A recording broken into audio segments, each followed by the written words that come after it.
오늘은 경기도의 미래 비전과 도시 환경 문제 해결을 위해 활발히 활동하고 계신 경기도의회 도시환경위원회 임창휘 의원과 함께하겠습니다. 어서 오십시오. 네, 반갑습니다. 경기도의회 도시환경위원회 소속 광주 출신 임창입니다. 예, 먼저 청취자분들께 인사 부탁드립니다. 네, 저는 그 도시환경위원회에서 활동을 하고 있습니다. 아무래도 도민들의 주거 안정과 이 도시 환경을 개선하는 중요한 업무를 담당하고 있어가지고 무거운 책임감으로 이 의정 활동에 하고 있습니다. 오늘 OBS 청취자분들과 만나서 다양한 이야기, 중요한 이야기 나눌 수 있는 기회 주셔서 감사합니다. 예, 앞서 이제 광고 나가는 동안 오늘 좀 즐겁게 진행해야 되는데 잘 될지 모르겠다 이렇게 말씀하셨는데 네. 이미 이름이 좀 즐거운데요? 네.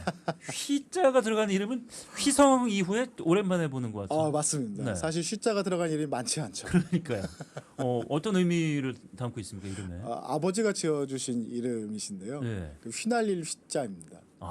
네, 그래서 좋은 번창할 창자 아닙니까, 그러면? 네, 창성할 창자가 맞습니다. 그렇죠. 네. 와, 이름 좋네요. 네.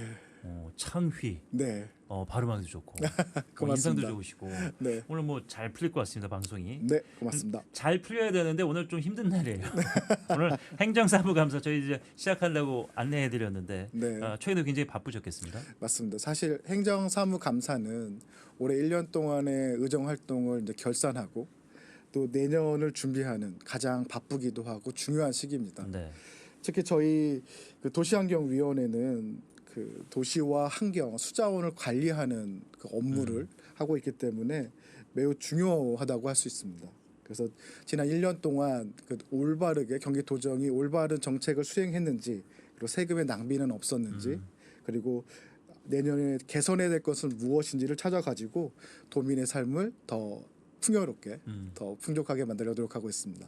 도민의 삶과 이 직결된 문제들을 다루시는데 그렇다면 최근 중요하게 생각하시는 경기도 현안은 하나만 꼽으라면 뭐가 있을까요? 오늘 말씀드리고자 하는 이야기는 경기도의 아파트 이야기입니다. 네, 공동주택에 대한 이야기라서 이 이야기를 어떻게 재미있게 풀까 좀 고민이 되긴 하는데요. 네. 크게 한 3개 파트로 말씀드리려고 하고 있습니다. 첫 번째는 이 경기도의 공동주택이 점점 물리적으로 노후화되고 있는 문제. 그리고 두 번째로는 이 문제를 해결하기 위해서 어떻게 할 것인가, 즉 아파트를 어떻게 관리해 나갈 것인가. 그리고 세 번째는 앞에 두 개의 이야기는 이제 기존에 있는 아파트에 대한 얘기라면은 향후에 새로 만들어지는 아파트는 어떠한 컨셉으로 어떠한 목표를 가지고 나가야 될지 저는 오늘 경기도에서 진행하고 있는 제로 에너지 아파트를 좀 소개해드리려고 하고 있습니다. 네. 경기 일원의 아주 공통적인 고민이 아닐까 싶습니다. 노후 공동주택, 노후 아파트 문제 제기를 하셨는데 어떤 부분인가요? 이 경기도에 있는 공동주택의 그 총수가 한 2,300단지가 됩니다. 7,300단지. 단지만. 네, 단지로 보면은 7,300개가 되는데 그 중에 30년 이상 된 단지가 26.3%입니다. 3분의 1이네요. 네, 그리고 이게 20년 이상으로 계산하면은 54.3%.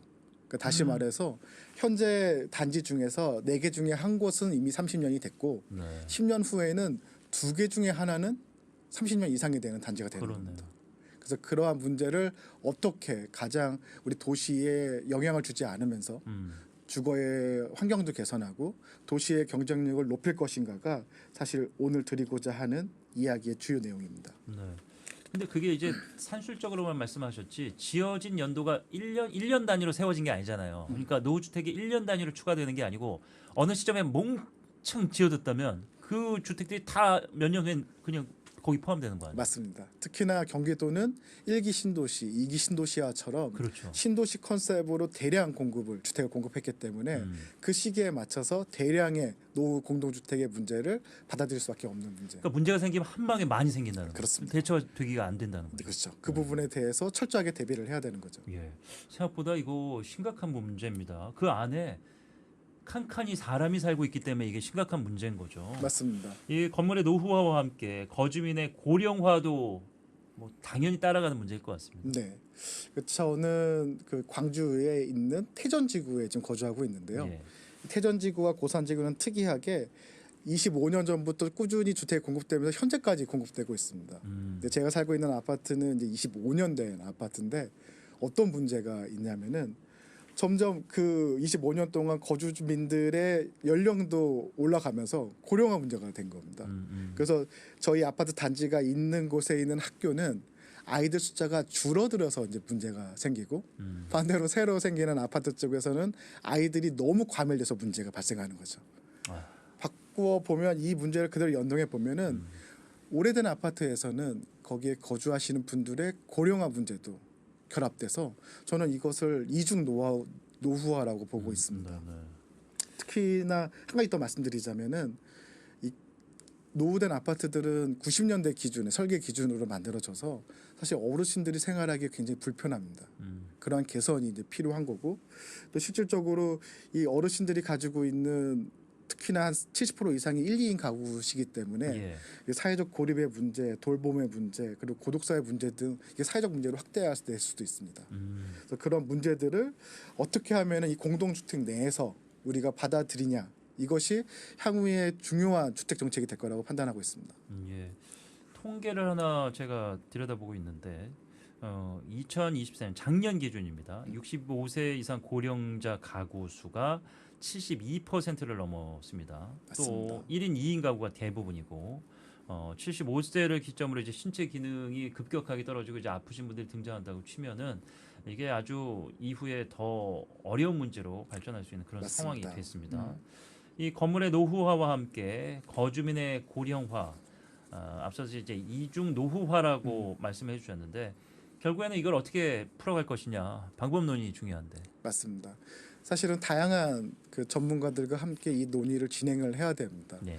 그 논의의 진행에서 저 몇 가지 제안을 드리고 있는 게 있는데요. 예. 첫 번째는 기존에 이제 우리 아파트에 가보면 1층에 가정 어린이집들이 있었던 거를 아마 기억하실 겁니다. 네네. 예전에 워낙 아이들의 숫자가 크게 증가하니까 이것을 이제 아파트의 1층 공간에다가 가정 어린이집을 만들었던 건데 노후된 아파트는 그러한 이제 어린이집이 휴업을 하거나 폐업을 하고 있습니다. 근데 어린이집에 맞게 또 시설을 구조를 변경해 놨다 보니까 또 일반인이 들어오기도 쉽지 않은 거죠. 그래서 그러한 휴폐업하는 어린이집을 지금 필요한 어르신들을 위한 노후 복지 시설로 전환할 수 있는 것을 지금 제안드리고 있고 네. 이러한 부분은 경기도 차원에서도 건의도 하고 또 준비도 하고 있습니다. 또 한 가지는 이 노후주택 단지에 보면은 예전에는 이제 유치원이라고 했죠. 네. 유치원이 있었는데 점점 그것도 사라지고 있습니다. 그게 단지 단위 안에 있는 그런 거점 시설을 어떻게 잘 어르신들을 위한 또 커뮤니티를 위한 시설로 전환할 것인가 이것도 중요한 과제라고 생각하고 예. 개선을 준비를 하고 있습니다. 결국에는 그 고령화가 되고 젊은층이 빠져나가고 아이가 줄면서 그 젊은층이 있던 아이들이 있던 공간이 이제 공동화 비게 되는 건데 네, 맞습니다. 그 공간이 뭐 새로운 시설이 뭐 들어오긴 뭐하니까 그걸 이제 정책적으로 어떻게 활용할 것인지를 고민에 대한 시점이 된 거죠. 네, 그 사실은 많은 시도들이 있었습니다. 예. 단순하게 어르신들의 문제만이 아니라 우리가 공동주택 내에서 커뮤니티를 어떻게 활성화할 것인가에 대한 주제로 경기도에는 GH라는 이제 경기 주택도시공사가 있는데 그곳에서도 이제 공간 복지 홈이라는 프로그램 또 경기 유니티라는 프로그램을 진행하고 있습니다. 컨셉은 뭐냐면은 공공 임대주택 안에 잘 사용하지 않고 또는 비어져 있는 공용 공간을 이러한 커뮤니티를 활성화할 수 있는 공간으로 전환을 하는 거죠. 이러한 시도들이 굉장히 의미 있는 성과들도 만들어내고 있기 때문에 예를 들면 뭐 어떤 것들을 예를 들면 저희 아파트 가보시면은 주민 공동시설에 체육시설도 있고 도서관도 있고 또 주민들이 모여서 있는 카페 같은 것도 있는데 사실 이 부분이 제대로 운영되지 않는 데가 많습니다. 그래서 이것을 주민들께만 맡겨놓는 것이 아니라 공공에서 일부 도움을 드리는 거죠. 프로그램 지원도 좀 해드리고 운영에 관여를 한다는 맞습니다. 거죠. 그 주민들이 그거에 대해서 굉장히 긍정적으로 받아들입니다. 저는 이 아파트 단지 내에 비어 있는 공간을 잘 활용하는 거에 지원하는 것은 이분들을 위한 것을 또 넘어서서 옆에 있는 단지에 있는 분들까지 할 수 있는 지역의 거점으로도 만들 수 있거든요. 그렇죠. 옆에 없으면 좀 옮겨와서 같이 하면 되잖아요. 맞습니다. 예, 어차피 네. 비어 있는데. 맞습니다. 그래서 그 아파트 단지가 가지고 있는 특성에 맞는 예. 그러한 프로그램들을 만들어내는 것. 이게 사실 주민들이 스스로 만들어내면 좋겠지만 또 이거에 대한 일정 부분의 지원이라든지 정책이 고민이 돼야 된다고 생각을 합니다. 예. 경기도 공동주택관리지원센터 설립을 통해서 앞으로의 공동주택 노후화, 고령화 문제를 해결한다는 제안이 있었는데 현재 공동주택 관리를 위해서 꼭 필요한 부분이라고 얘기를 하고 계세요. 어떤 맞습니다. 내용입니까? 방금 말씀드린 이 공동주택의 이중 노후의 문제도 있지만 예. 사실 최근에는 공동주택 관리에서 여러 가지 한계들이 나타나고 있습니다. 네. 그런 한계들을 대처하기 위해서는 이것을 전문적으로도 관리할 수 있는 경기도의 그 기관이 필요하다. 네. 그래서 이 공동주택 그 관리 지원 센터를 제안하고 있습니다. 이게 이제 TF 개념으로 운영이 되는 건가요? 처음에 지금 이제 그 준비 단계에서 네. TF를 구성했고요. 아, 각계 전문가 분들과 함께 저희 의회에서는 최승영 경기도의원님과 함께 이 TF를 작년부터 진행을 해왔고 네. 그 결과물을 이제 도출해내고 있습니다. 예. 자 이제 뭐 이런 문제들이 있고 큰 그림을 얘기를 했다면은 좀 세밀한 부분이기도 합니다. 공동주택 관리에 있어서 어떤 문제점들이 좀 지적이 됩니까? 우선 양적인 위기와 질적인 위기가 있습니다. 네. 우선 양적 위기를 보면은 이 최근에 사실 경기도민의 70%가 거주하는 이 공동주택 안에서 네. 민원이 급격하게 증가하고 있습니다. 24년도에 공식 민원 접수만 5,646건 그리고 지난 5년간의 그 연평균 증가하는 속도를 보면은 20년도 대비 24년도에 약 2.4배가 급증합니다. 예. 즉 공동주택 안에서 발생하는 민원이 크게 증가하고 있다. 두 번째는 그 문제를 해결하기가 어렵습니다. 주민들 간의 어떤 그 갈등의 문제를 법적으로 가기 전까지 그걸 조정하기가 어려운 거죠. 예. 현재의 그 입주자 또 관리 사무소에서 할 수 있는 거는 이 갈등을 거의 그냥 조정하는 수준, 권고하는 수준인데 저는 약간은 이 부분에 대해서 이 문제를 해결할 수 있는 구속력이 있는 역할을 누군가는 해야 되고 그 역할을 경기도에서 좀 나서야 된다고 생각하고 있습니다. 예.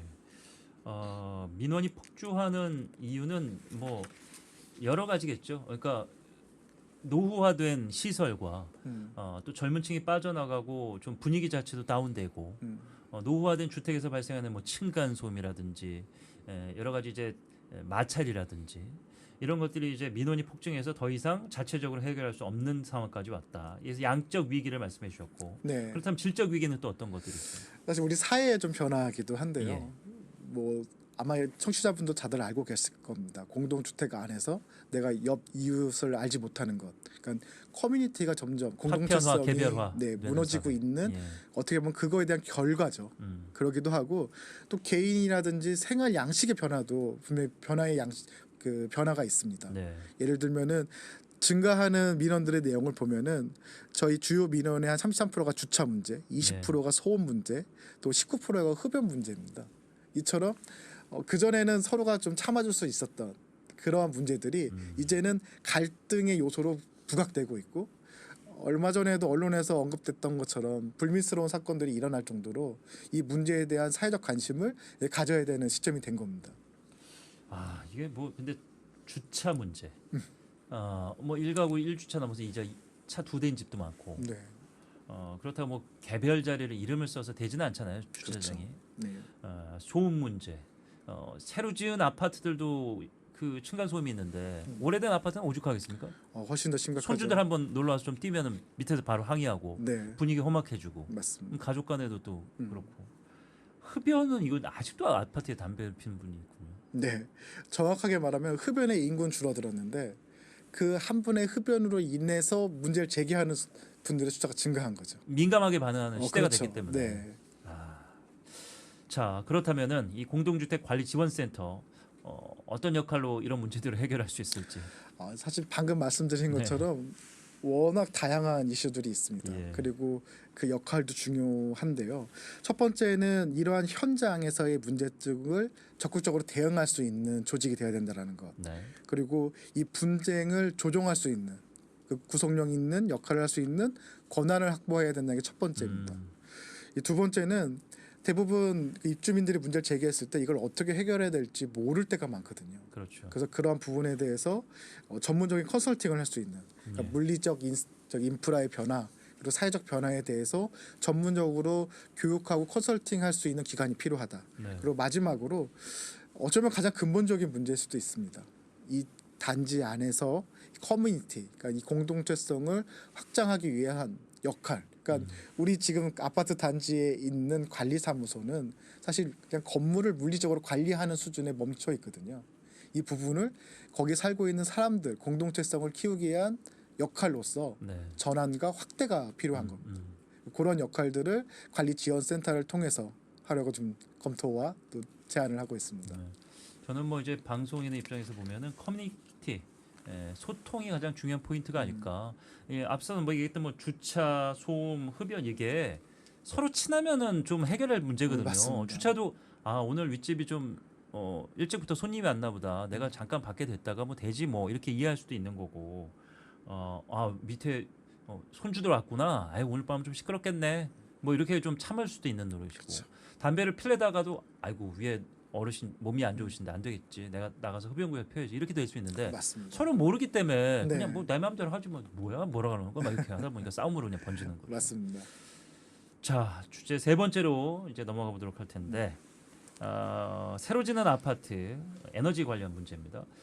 기존 아파트에 대한 얘기는 여기까지 가름하기로 하고 새로 지은 아파트들 많습니다. 이에 대해서 경기도는 어떤 준비를 또 하고 계신지. 지금은 말씀드렸던 노후화는 이제 기존에 있는 아파트라면은 앞으로 만들어질 아파트 또 그 노후화된 아파트를 어떻게 개선할 거에 대해서 하나의 컨셉입니다. 예. 제로 에너지라는 컨셉인데요. 왜 제로 에너지가 필요하냐에 대한 말씀을 좀 드리고 싶습니다. 이 경기도나 그 수도권 같은 경우에는 대부분 도시화되어 있어가지고 예. 이 건축에서 발생하는 에너지 소비, 그 탄소의 배출량이 굉장히 큽니다. 가령 예를 들면은 경기도 같은 경우에는 최종 에너지 소비량을 보면은 전국 소비량의 약 13.7%를 차지합니다. 굉장히 큰 비중이죠. 많이 쓰네요. 그렇죠. 그리고 그 중에서 건물이 차지하는 비용이 38%입니다. 그러니까 오히려 산업에서 31%, 수송에서의 31%보다 건물이 더 많이 사용하고 있는 그러니까 거죠. 주거 건물에서 그렇게 에너지 많이 쓴다는 건물이라고 하면은 이제 주거, 뭐 상업 건물 다 합쳐서? 다 합쳐서입니다. 어쨌든 이 도시 안에 있는 건물들이 발생시키는 이 에너지 소비가 크다라는 거. 예. 그래서 이 부분을 어떻게 하냐? 그러면은 이 건물 자체가 에너지를 생산하는 역할을 해야 된다라는 제안입니다. 그래서 지금 경기도에서 추진하고 있는 제로 에너지 아파트는 이 아파트에서 이 거주하면서 전기만을 사용하는 것이 아니라 이 물리적 공간을 이용해서 에너지까지 생산하는 에너지 프로수머라는 제안을 드리고자 합니다. 이게 주택의 옥상에 뭐 태양광 패널 해서 뭐 잠깐 뭐 쓰듯이 맞습니다. 근데 그 큰 단지가 그걸로 이제 커버가 될까요?